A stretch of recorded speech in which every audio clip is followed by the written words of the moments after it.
So Congressman John Lewis, before his passing, wrote, "Democracy is not a state, it is an act."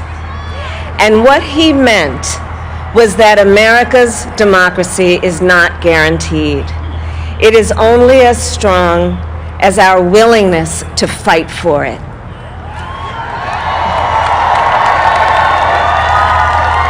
To guard it and never take it for granted. And protecting our democracy takes struggle, it takes sacrifice, but there is joy in it, and there is progress, because we, the people, have the power to build a better future.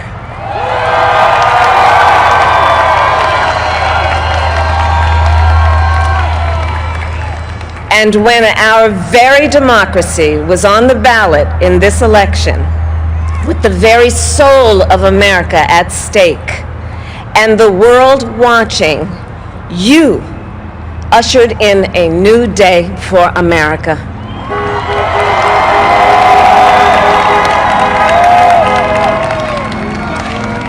To our campaign staff and volunteers, this extraordinary team, thank you for bringing more people than ever before into the democratic process.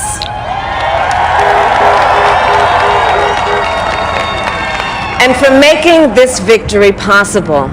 To the poll workers and election officials across our country who have worked tirelessly to make sure every vote is counted, our nation owes you a debt of gratitude.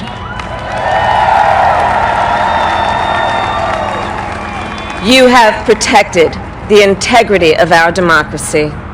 And to the American people who make up our beautiful country, thank you for turning out in record numbers to make your voices heard.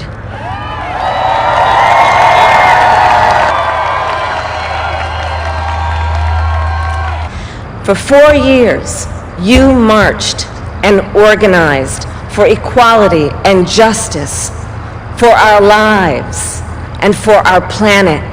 And then you voted.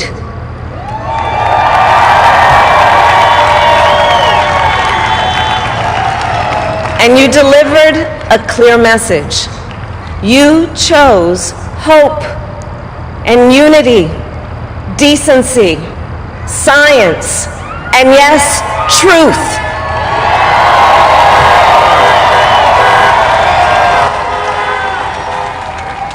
You chose Joe Biden as the next president of the United States of America.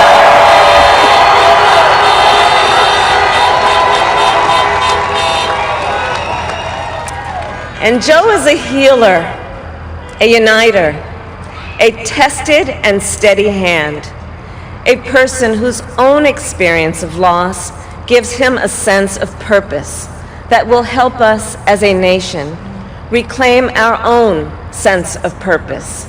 And a man with a big heart who loves with abandon. It's his love for Jill, who will be an incredible First Lady.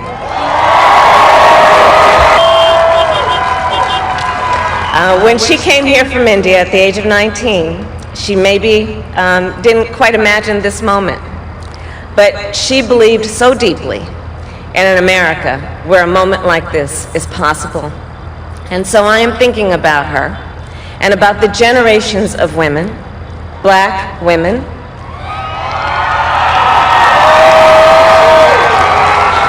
Asian, white, Latina, Native American women,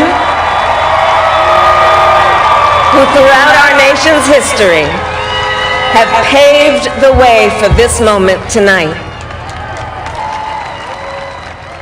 Tonight I reflect on their struggle, their determination, and the strength of their vision to see what can be unburdened by what has been.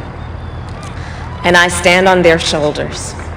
And what a testament it is to Joe's character that he had the audacity to break one of the most substantial barriers that exists in our country and select a woman as his vice president.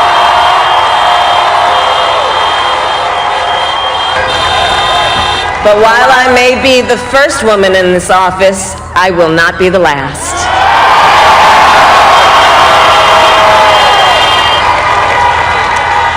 Because every little girl watching tonight sees that this is a country of possibilities. And to the children of our country, regardless of your gender, our country has sent you a clear message. Dream with ambition, lead with conviction, and see yourselves in a way that others may not, simply because they've never seen it before.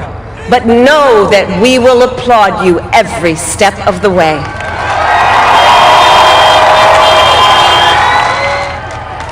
Women who fought and sacrificed so much for equality and liberty and justice for all, including the black women who are too often overlooked, but so often prove they are the backbone of our democracy.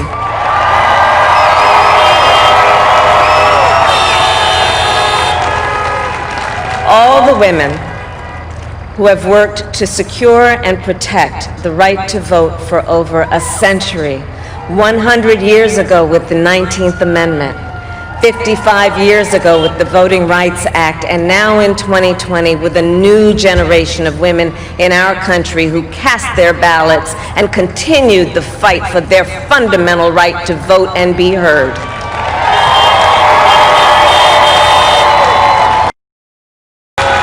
And to the American people, no matter who you voted for, I will strive to be a vice president, like Joe was to President Obama, loyal, honest, and prepared, waking up every day thinking of you and your family.